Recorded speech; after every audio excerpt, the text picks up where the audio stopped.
Lewisburg to New York City, Scream franchise has always managed to be same, but different.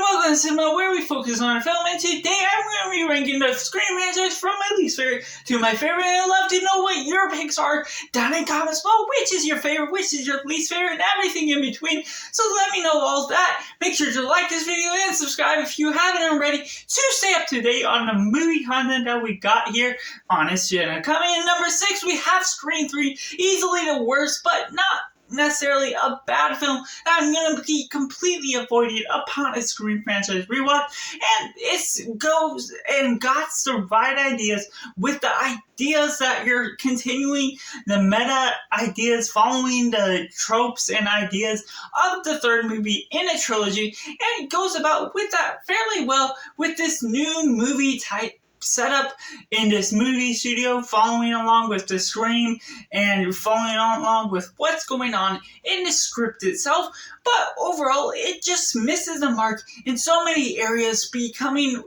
and having unlikable characters and not always following up in creating a development to really care and digest what is always going on to get to the end and feel like the story has really won you over. And coming in number 5, we have Scream 5. And this one isn't horrible, it just doesn't have all the right marks to really build up its characters with it being a requel and creating a new cast to the characters, and it has the legacy characters returning with Sidney, Gale, and Dewey, but one specific kill within the movie about halfway through, it just doesn't work all too well with what's going on. Dewey just did not need to be killed off in the way that it did because of the way it cheated itself with how Ghostface was frozen for that moment and suddenly couldn't move. And so, well, I can understand and suspend disbelief with some of the kills that do the same thing for minor characters. Killing a legacy character off like that just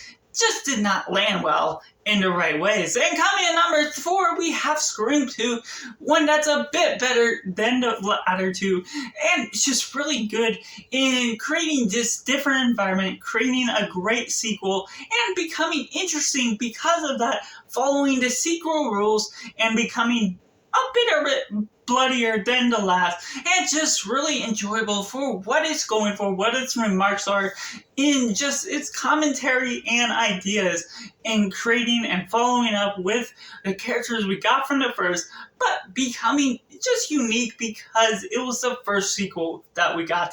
from the Scream franchise. And coming in on number 3, we have Scream 4, one that was really good as a remake that I just really liked the ideas it was going for. The bigger surprise, even upon rewatch, that we got from who the killers were, how they executed their plan, how they went about with just going about in the same way that felt similar to the first and doing still its own thing while bringing in different remote technology, because you're going into a new era, new generation of people that are creating within the films themselves and becoming more modern,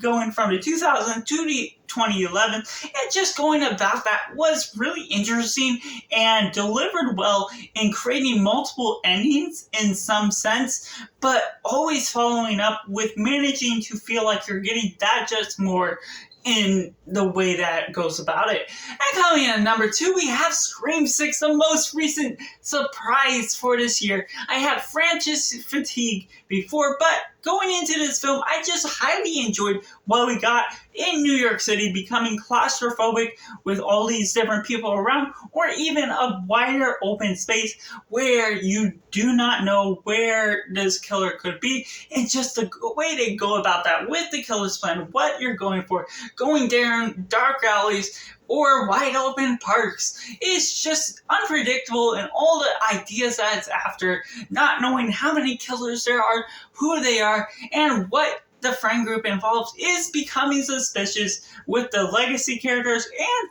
the newer character cast, that you get more development with those characters. They become more likable and become more interesting in the way that you get to understand what they're all going for at the end of the day. But that leaves at number 1, Scream 1. One that's so iconic, one of my favorite films of all time, because it just lands and starts up the meta universe of this franchise, following its own rules, becoming self-aware of following